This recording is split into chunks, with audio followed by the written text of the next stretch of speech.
మెదక్ జిల్లా వెల్దుర్తిలో Medak parliament BRS party అభ్యర్థి వెంకటరామరెడ్డికి మద్దతుగా ఎన్నికల రోడ్ షోలో పాల్గొన్న మాజీ మంత్రి హరీష్ రావు, నర్సాపూర్ ఎమ్మెల్యే సునీతా లక్ష్మారెడ్డి, ఎమ్మెల్సీ యాదవ్ రెడ్డి. ఈ సందర్భంగా మాజీ మంత్రి హరీష్ రావు మాట్లాడుతూ కాంగ్రెస్ పార్టీ ఎన్నికలకు ముందు అనేక హామీలు ఇచ్చి అధికారంలోకి వచ్చిందని, అధికారంలోకి వచ్చిన తర్వాత హామీలు నెరవేర్చకుండా కాలయాపన చేస్తున్నారని పేర్కొన్నారు. తెలంగాణ రాష్ట్రం ఏర్పాటు కోసం రైలు పట్టాలపై రాస్తారోకోలు, ధర్నాలు చేసి జైలుకు పోవడం జరిగిందన్నారు. అనేక ఉద్యమాలు చేసి చివరకు తెలంగాణ రాష్ట్రం సాధించుకున్నామని సూచించారు. మీ ఉత్సాహం అప్పటి నుంచి చూస్తా ఉన్నాం. మీ ఊపు చూసినాక 1,00,000 ఓట్ల మెజార్టీతో వెంకటరామరెడ్డి గెలుపు ఖాయమని నాకు అర్థమవుతా ఉంది. ఇప్పుడే చిన్నశంకరంపేట మీటింగ్ చేసుకొని వచ్చిన. చిన్నశంకరంపేటలో ఇసుకేస్తరాలని జనం వచ్చింది. మొత్తం ట్రాఫిక్ జామ్ అయిపోయింది. ఇక్కడ చూస్తే ఇక్కడ కూడా అద్భుతమైనటువంటి ప్రజలు దీవెన, కేరింతలు, ఉత్సాహం చూస్తూ ఉంటే వెంకటరామరెడ్డి గెలుపు ఖాయం ఖాయం ఖాయం అని అర్థమైపోయింది. ఇవాళ ప్రజలు ఎదురు చూస్తున్నారు. కాంగ్రెస్ వాళ్ళు మాయ మాటలు చెప్పి ఎలక్షన్ల ముందు ఊరించి ఇవాళ 4.5 నెలల్లో ఉసూరు అనిపించింది. ఏముందని 4.5 నెలల్లో టీవీ పెట్టి చూద్దామన్నా, పేపర్ చదువుదామన్నా అయితే తిట్లు, లేకపోతే దేవుళ్ళ మీద ఓట్లు. ఇంకేమైనా ఉన్నదా? అయితే తిట్లు, లేదంటే దేవుళ్ళ మీద ఓట్లు. ఒక్కటన్నా ప్రజలకు ఇచ్చిన హామీ అమలైందా? ఎన్ని అబద్ధాలు ఆడిండ్రు. బాండ్ పేపర్లనే రాసిచ్చిండ్రు, చేతులల్లో పెట్టిండ్రు, కాళ్ళల్లో మొక్కిండ్రు. ఇది సోనియా గాంధీ గ్యారెంటీ అన్నారు. 100 రూపాయల బాండ్ పేపర్ మీద రాసిస్తున్నామన్నారు. రాగానే మొదటి సంతకం రుణమాఫీ మీద అన్నారు. 100 రోజుల్లో అమలు చేస్తామన్నారు. అది చేతిలో వైకుంఠం చూపించింది. ఓడ దాటిదాకా ఓడ మల్లప్ప, ఓడ దాటినాక బోడ మల్లప్ప. ఇది కాంగ్రెస్ వాళ్ళ కథ. ఇది కాంగ్రెస్ వాళ్ళ కథ. దయచేసి ఆలోచించండి. 4.5 నెలల్లో ఒక్క హామీ అన్న నిజంగా అమలు చేశారా? అబద్ధాలు ఆడుతున్నారు. 6 అయిపోయినాయి అంటున్నారు. 6 అయినాయా? మొదటి హామీ మా అక్క చెల్లెళ్ళు చెప్పాలి.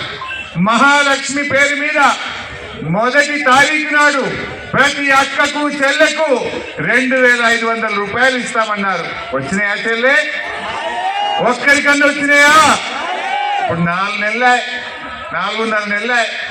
4 నెలలు లెక్క పెడితే నెలకు 2,500 ఇంటూ 4 అంటే ఒక్కొక్క చెల్లెకు కాంగ్రెస్ వాడు 10,000 రూపాయలు బాకీ పడ్డాడు. ఎవరన్నా కాంగ్రెస్ వాడు ఊళ్ళకి వచ్చి అక్క చెల్లెల ఓటు అడిగితే సీపురు గట్టలు పట్టుకొని బిడ్డ 10,000 ఇచ్చినాక మాట్లాడాలని చెప్పాలి, గుర్తు చెప్పాలి.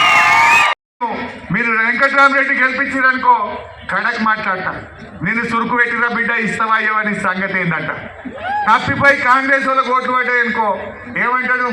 నేను 2 లక్షలు ఎగబెట్టినా, నేను 4,000 పింఛన్ ఎగబెట్టినా, అవ్వాత అక్క చెల్లెలకు 2,500 ఎగబెట్టినా, ఆడవిళ్ళ పెళ్లికి తులం బంగారం ఎగ్గొట్టినా, బాయికాడ మోటార్లు కాలిపోయేటట్టు చక్కగా కరెంట్ ఇయ్యలేదు, అయినా నాకే ఓట్లేసివే హరీష్ రావు నువ్వేం మాట్లాడతావు అని అనడా?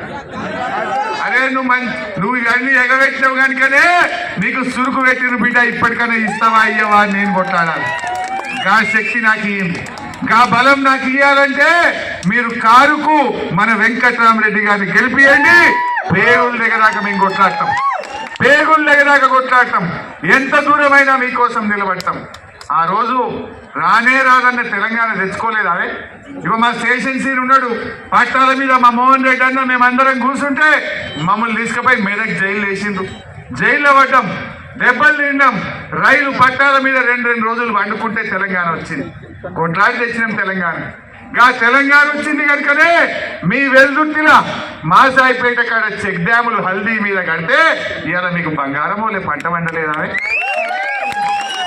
చెక్ డ్యాములు లేకపోతే, కాళేశ్వరం నీళ్లు రాకపోతే మీ వెల్దుర్తిలో సగం వరి పొలాలు ఎండునా ఎండకపోవునా? ఒక్కసారి యాడ్ చేయండి. కేసీఆర్ లేకపోతే చెక్ డ్యామ్ అవుతుండేనా? కేసీఆర్ లేకపోతే ఈ ఎండాకాలం అరే కలనన్నగారిని ఆమె కలలనన్నా ఎండాకాలం పూట గా హల్దీ వాగుల గోదావరి నది వారుతుందని కలగన్నామా మనం? కలగనని పనిని అరే కేసీఆర్ మండు టెండర్ల ఏప్రిల్ నెలలో ఆ గోదావరి తల్లిని తెచ్చి మీ కాళ్ళు గడిగిన కేసీఆర్ ను కాపాడుకోవాలన్నా వద్దా? వీళ్ళు మాయ మాటలు చెప్పింది.